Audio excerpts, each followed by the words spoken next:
Hello बच्चों, तो आज हम आप लोग के बीच लेके आए हैं जीव विज्ञान के चैप्टर नंबर 1।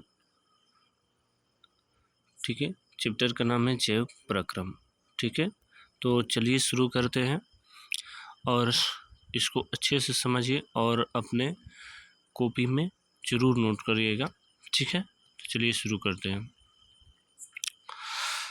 सब्जेक्ट यानी कि आप लोग क्या है, जीव विज्ञान। जीव विज्ञान, ठीक है। बायोलॉजी, जीव विज्ञान दो शब्दों से मिलकर बना है। बायोस यानी कि लाइफ यानी कि जीवन।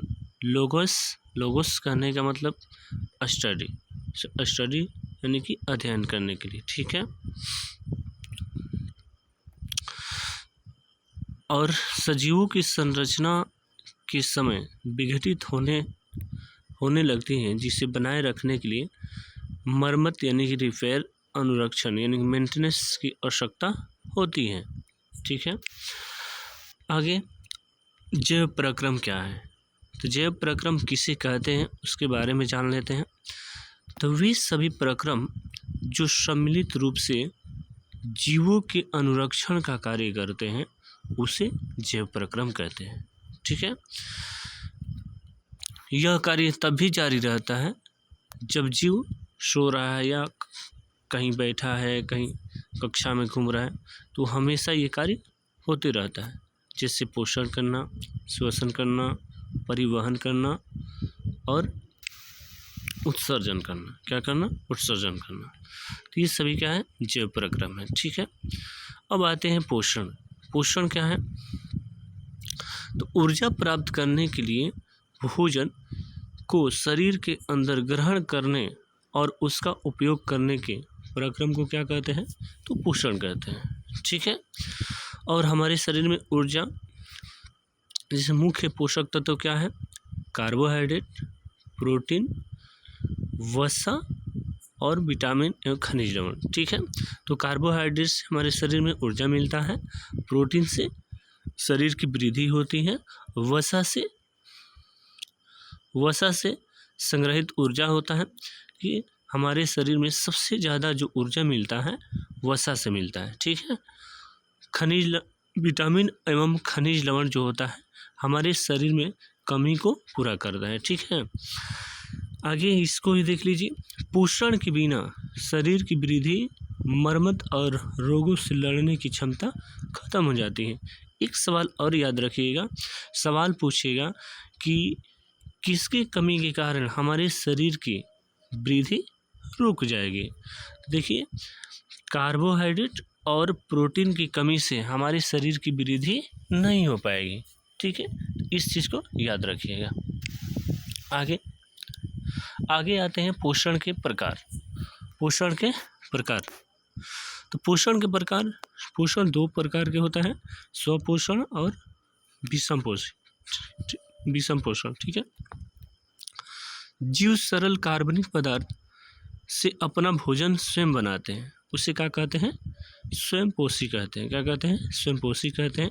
जैसे हरे पौधे और कुछ जीवाणु होते हैं, वो अपना भोजन स्वयं बनाते हैं। ठीक है, अब आते हैं विषमपोषी जीव अपने भोजन के लिए प्रत्यक्ष या अप्रत्यक्ष से स्वयंपोषी पर निर्भर रहता है, उसे क्या कहते हैं, तो विषमपोषी। जिसे मनुष्य, शेर, फफूंदी या अन्य सभी जो जीव होते हैं वो क्या होते हैं, विषमपोषी होते हैं। ठीक है, बहुत सारे गाय भैंस जो भी हैं ये सभी जीव क्या है, विषमपोषी पोषण कहलाते। ठीक है, आगे अब आते हैं प्रकाश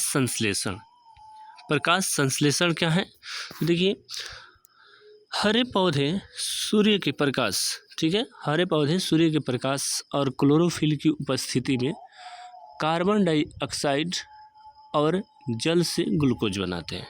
ठीक है, जल से ग्लूकोज बनाते हैं, जैसे 6CO2 + 12 HO, तो ये टूटेगा तो क्या बनाता है, 6CH12O6 + 6O2 + 6H2O। ठीक है, अब आते हैं इसके प्रकाश संश्लेषण के जो कारण या मुख्य चरण होते हैं कौन कौन होते हैं। ठीक है, देखिए क्लोरोफिल द्वारा प्रकाश ऊर्जा का अवशोषण। तो क्लोरोफिल जो होता है प्रकाश ऊर्जा का क्या करता है, अवशोषण करता है। ठीक है, दूसरा बात है प्रकाश ऊर्जा का रासायनिक ऊर्जा में रूपांतरण और जल अणुओं का विखंडन करता है, जिससे हाइड्रोजन और ऑक्सीजन में ये टूट जाता है। तीसरा बात है कि CO2 का कार्बोहाइड्रेट यानी ग्लूकोज में अपचयन कराता है, ग्लूकोज में अपचयन कराता है। और एक बात और बच्चों, इसको अपने कॉपी में ज़रूर नोट्स करिएगा और अच्छे से लिखिएगा, इससे आप लोग का सवाल बहुत ज़्यादा बनेगा। ठीक है, और इस चीज़ को लिख कर आप लोग नोट्स बनाइए, तैयार करिए और कमेंट बॉक्स में बोलिए कि कैसा आप लोग को वीडियो लगा। ठीक है, और चैनल को सब्सक्राइब जरूर करिएगा। ठीक है, तो चलिए अब आते हैं रंध्र यानी कि स्टोमेटा की भूमिका। स्टोमेटा क्या है, तो पत्तियों की सतह पर जो सूक्ष्म छिद्र होते हैं उसी का कहते हैं रंध्र कहते हैं। क्या कहते हैं, रंध्र कहते हैं। रंध्र का जो कार्य होता है जिससे गैस विनिमय यानी कि CO2 अंदर आना और O2 का करना बाहर करना, यानी कार्बन डाइऑक्साइड को अपने अंदर लाता है और O2 यानी कि ऑक्सीजन को क्या करता है, बाहर जाता है। ठीक है, अब वाष्पोत्सर्जन, तो वाष्पोत्सर्जन में क्या होता है, तो जल की हानि होती है, यानी कि वाष्पोत्सर्जन किसके द्वारा होता है, तो रंध्रों के द्वारा होता है। ठीक है, अब इसका नियंत्रण, तो नियंत्रण द्वार कोशिकाएं जल भरने पर फूल जाती हैं, जिससे रंध्र का हो जाता है, खुल जाता है। ठीक है, तो नियंत्रण का होता है यानी द्वार कोशिकाएं जो होती हैं जिसमें जल भरने पर फूल जाती हैं, जिससे रंध्र का होता है, खुल जाता है। आगे अब आते हैं विषमपोषी पोषण के प्रकार। विषमपोषी पोषण के प्रकार, तो देखिए विषमपोषी कौन कौन होते हैं, मृतजीवी। क्या है, मृतजीवी। तो ये सड़े गले पदार्थों से पोषण करते हैं, सड़े गले पदार्थों से क्या करते हैं, पोषण करते हैं, जैसे फफूंदी, मशरूम। ठीक है, और ये सभी जो जीव होते हैं वो क्या होते हैं, मृतजीवी होते हैं। आगे परजीवी, परजीवी जो होते हैं वैसे जीव जो होते हैं जो बिना मारे उससे पोषण लेता है, वैसे जीव जो बिना मारे उससे पोषण लेता है, जिसे अमरबेल, जू, फीताकृमि। इस परजीवी को ऐसे भी याद कर सकते हैं, परजीवी वैसे जीव जो होते हैं जो एक दूसरे के सहारे अपना पोषण बना लेते हैं। ठीक है, प्राणी संपोषी, प्राणी संपोषी जो होते हैं जटिल भोजन का पूर्ण अंतग्रहण करते हैं, जटिल जो भोजन का क्या करते हैं, अंतग्रहण करते हैं, जिससे मनुष्य, अमीबा, कुत्ता और जो भी है और भी सारे जानवर, गाय, भैंस, हाथी, ये सभी जीव जो होते हैं प्राणी संपोषी होते हैं। अब आते हैं आगे अमीबा में पोषण। अमीबा में पोषण, तो देखिए अमीबा कोशिकीय सतह से अंगुली जैसे अस्थायी प्रवर्धक की मदद से भोजन ग्रहण करते हैं, जिसे पदार्थ किसके मदद से करता है, पदार्थ के मदद से भोजन ग्रहण करता है। इस चीज़ को जरूर याद रखिए, ये सवाल पूछता है कि अमीबा जो होता है किसके मदद से भोजन ग्रहण करता है, तो पदार्थ के द्वारा भोजन करता है। पहला बात है भोजन को पदार्थ से घेरता है, उसके बाद खाद्य रिक्तिका बनाता है। क्या करता है, खाद्य रिक्तिका बनाता है। तीसरा है पाचन और अवशोषण करता है, और चौथा अपचित भोजन को क्या करता है, बाहर निकालता है। ठीक है, आगे मानव पाचन तंत्र एवं अवलोकन, मानव पाचन तंत्र एवं अवलोकन।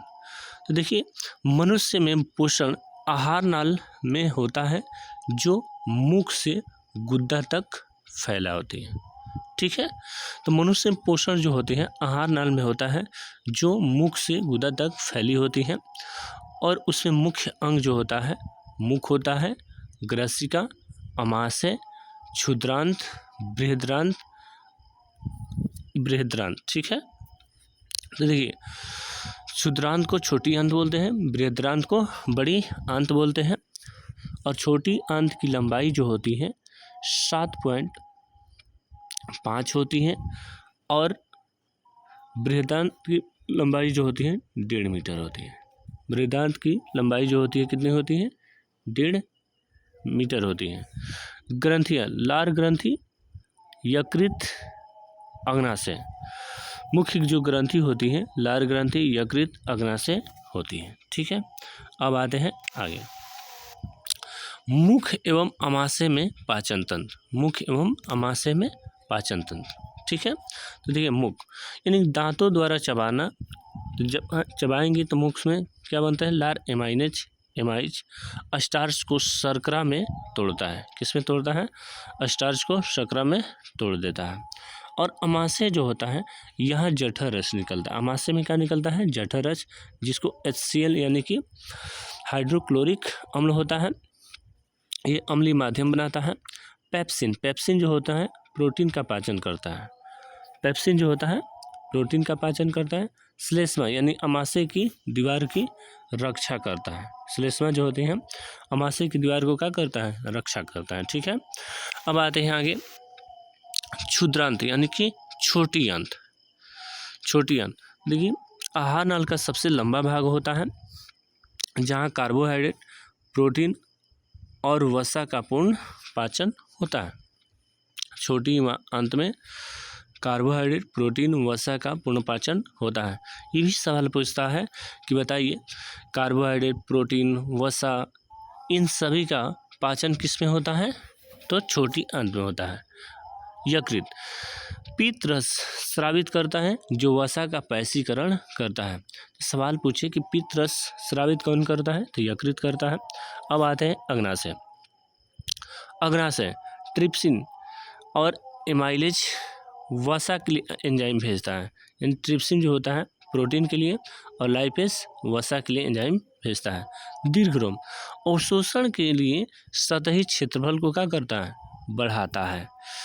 अवशोषण के लिए सतही क्षेत्र को क्या करता है? बढ़ाता है। ठीक है, आगे अब आते हैं श्वसन। देखिए कोशिकाओं में भोजन के ऑक्सीकरण द्वारा ऊर्जा ATP प्राप्त करने के प्रक्रम को क्या कहते हैं? श्वसन कहते हैं। ठीक है, कोशिकाओं में भोजन के ऑक्सीकरण द्वारा ऊर्जा ATP प्राप्त करने के प्रक्रम को क्या कहते हैं? श्वसन कहते हैं। ठीक है, वायवीय श्वसन। अब देखिए श्वसन 2 प्रकार से होता है, वायवीय श्वसन और अवायवीय श्वसन। तो वायवीय श्वसन में ऑक्सीजन उपस्थित होता है, जिससे अधिक ऊर्जा मिलती है। क्या होती है? अधिक ऊर्जा मिलती है, जिससे 38 ATP निकलती हैं। कितने निकलती हैं? 38 ATP निकलती हैं। और इसके उत्पाद क्या है? तो CO2 प्लस जल। अवायवीय श्वसन ये जो होता है ऑक्सीजन के अनुपस्थिति में होता है। इसमें ऊर्जा क्या होता है? कम मिलता है, 2 ATP निकलती हैं। और इसके उत्पाद क्या है? तो इथेनॉल या लैक्टिक अम्ल। ठीक है, आगे ग्लूकोज के विखंडन के पथ। ग्लूकोज जो विखंडित होता है उसके पथ क्या है? तो देखिए पहला है O2 की अनुपस्थिति, यानी कि इथेनॉल जो होता है, इथेनॉल प्लस कार्बन डाइऑक्साइड, उसके साथ क्या होता है? ऊर्जा बनता है। ठीक है, क्या बनता है? ऊर्जा।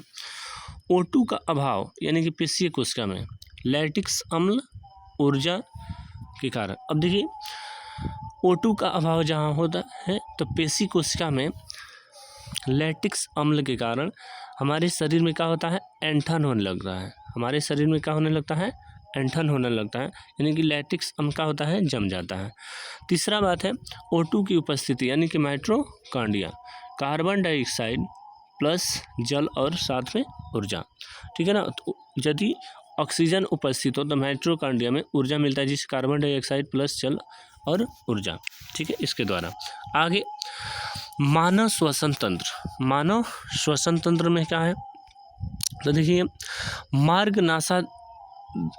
मार्ग जो होता है नासाद्वार, ग्रसनी, कंठ, श्वास नली, श्वसनी और कुपिका होती हैं। तो इस सीक्वेंस को याद रखिएगा, ये इससे भी सवाल सजाने के लिए पूछ देता है कि मानव श्वसन तंत्र कैसे कैसे पूरा होता है। तो नासाद्वार पहले होगा, ग्रसनी, उसके बाद कंठ, श्वास नली, श्वसनी और कुपिका, ठीक है ना। और कुपिका क्या है, तो यह गैस विनिमय की मुख्य सतह है। यहाँ रक्त वाहिकाओं का जाल होता है, ठीक है। यहाँ रक्त वाहिकाओं का क्या होता है, जाल होता है। उसके बाद आता है हीमोग्लोबिन। यह श्वसन वर्णक है जो ऑक्सीजन के अंगों तक लेके जाता है। तो देखिए ऑक्सीजन जो होता है हीमोग्लोबिन के माध्यम से हमारे शरीर में फैलता है, ठीक है ना, चलता है। आगे वहन, ठीक है ना, वहन। अब आगे देखते हैं वहन, ट्रांसपोर्टेशन, ठीक है ना। मनुष्य में भोजन, ऑक्सीजन और अपशिष्ट पदार्थों के परिवहन के लिए परिसंचरण तंत्र होता है। क्या होता है, परिसंचरण तंत्र होता है। इसके मुख्य भाग हैं हृदय, रक्त और रक्त वाहिकाएं, ठीक है ना।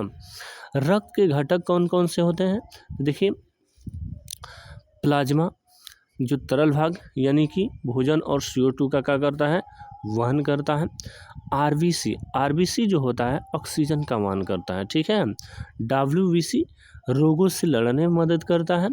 और प्लेटलेट्स जो होता है रक्त का थक्का बनाता है। प्लेटलेट्स क्या करता है, रक्त का थक्का बनाता है, ठीक है। तो याद रखिएगा।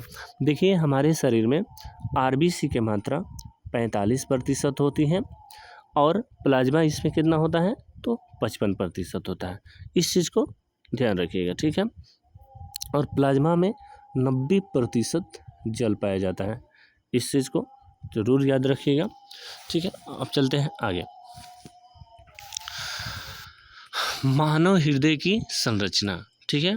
मानव हृदय की संरचना, देखिए हृदय एक पेशीय अंग है जो हमारे मुट्ठी के आकार का होता है। क्या होता है, हमारे मुट्ठी का आकार होता है।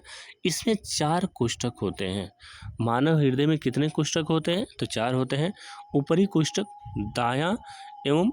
दायां अलिन एवं बायां अलिन और निचले कोष्ठक दायां निलय एवं बायां निलय होते हैं, ठीक है। दायां हिस्सा ऑक्सीजन रहित रक्त और बायां हिस्सा ऑक्सीजन युक्त रक्त को संभालता है। इस चीज़ को जरूर याद रखिएगा, बहुत इम्पोर्टेंट है, ठीक है ना। तो देखिए दायां हिस्सा यानी कि दायां हिस्सा जो होता है ऑक्सीजन रहित होता है, यानी कि इसमें ऑक्सीजन नहीं रहता है। और बायां हिस्सा ऑक्सीजन युक्त रक्त को संभालता है, यानी कि इसमें क्या होता है, बायां वाला में ऑक्सीजन भी होता है और ऑक्सीजन के साथ साथ ये रक्त ऑक्सीजन युक्त रक्त को संभालता है, ठीक है ना, यानी कि शुद्ध रक्त। देखिए दायां वाला में अशुद्ध और बायां वाला में शुद्ध रक्त बहता है, ठीक है ना। इस चीज़ को ध्यान देना। आगे दोहरा परिसंचरण। तो देखिए मनुष्य में रक्त हृदय से एक चक्र में 2 बार गुजरता है, ठीक है ना। कितने बार गुजरता है, 2 बार गुजरता है, जिससे दोहरा परिसंचरण तंत्र कहते हैं। फुफ्फुस परिसंचरण यानी कि हृदय से फेफड़ों तक होती है। सिस्टेमिक परिसंचरण यानी हृदय से शरीर के अंगों तक होता है, ठीक है। आगे हमारे शरीर में याद रखिएगा दोहरा परिसंचरण तंत्र पाया जाता है जो रक्त हृदय से एक चक्र में 2 बार गुजरता है, ठीक है। आगे धमनी एवं शिरा। तो देखिए धमनी क्या होती है, ये शुद्ध रक्त यानी कि ऑक्सीजन अंगों तक लेके जाती हैं। दीवारें इसकी क्या होती हैं, मोटी होती हैं और लचीली होती हैं। ये अत्यधिक दाब के साथ रक्त बहता है। इसमें ऑक्सीजन जो होता है अत्यधिक दाब के साथ रक्त में बहता है, गहराई में स्थित होती है। तो ये धमनी के बारे में ये सभी इम्पोर्टेंट फैक्ट याद रखिएगा। अब आते हैं शिरा जो होता है अशुद्ध रक्त यानी कि कार्बन डाइऑक्साइड हृदय तक लेके जाती हैं। इसकी दीवारें कैसी होती हैं, तो पतली होती हैं। दाब कम होता है, वाल्व होते हैं, और क्या होते हैं, वाल्व होते हैं। सतह के पास दिखाई देती हैं, ये जो होती है सतह के पास दिखाई देती हैं, ठीक है। अब आते हैं आगे। पौधे में वहन यानी कि जाइलम। देखिए जाइलम ऊतक मिट्टी से जल और खनिजों को पत्तियों तक पहुंचाने का काम करता है। जल से जल याद रखिएगा, ये सवाल पूछता है कि जाइलम का मुख्य कार्य क्या है। तो जाइलम ऊतक मिट्टी में जल और खनिजों को पतियों तक पहुंचाने का काम करता है।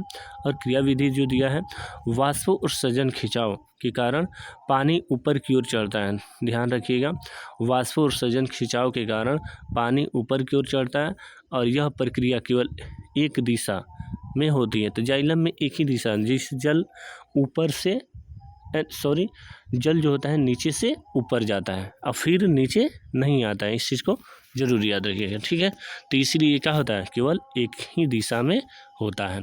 आगे पौधे में वहन यानी कि फ्लोएम। फ्लोएम जो होता है, पत्तियों में बने भोजन यानी सुक्रोज को पौधे के अन्य भागों तक पहुंचाने को स्थानांतरण कहते हैं। क्या कहते हैं, स्थानांतरण कहते हैं। यह कार्य फ्लोएम ऊतक द्वारा होता है। इसमें ऊर्जा एटीपी का उपयोग होता है। यह दोनों दिशाओं में होता है, यानी कि ये जो होता है ऊपर से फिर नीचे तक वहन करता है, ठीक है ना। और फ्लोएम जो होता है भोजन का संश्लेषण कराता है। इस चीज़ को याद रखिएगा, ठीक है। भोजन का पादप में किसके द्वारा होता है, तो फ्लोएम के द्वारा होता है। आगे मानव उत्सर्जन तंत्र, ठीक है, मानव उत्सर्जन तंत्र। तो देखिए, हानिकारक नाइट्रोजन युक्त अपशिष्ट यूरिया को शरीर से बाहर निकालने को क्या कहते हैं, उत्सर्जन कहते हैं। क्या कहते हैं, उत्सर्जन। तो देखिए, उत्सर्जन के जो मुख्य अंग है कौन कौन है, तो एक जोड़ी वृक्क यानी कि जो किडनी होती है उत्सर्जन का कार्य करती है। मूत्रवाहिनी जो होती है उत्सर्जन का कार्य करती है।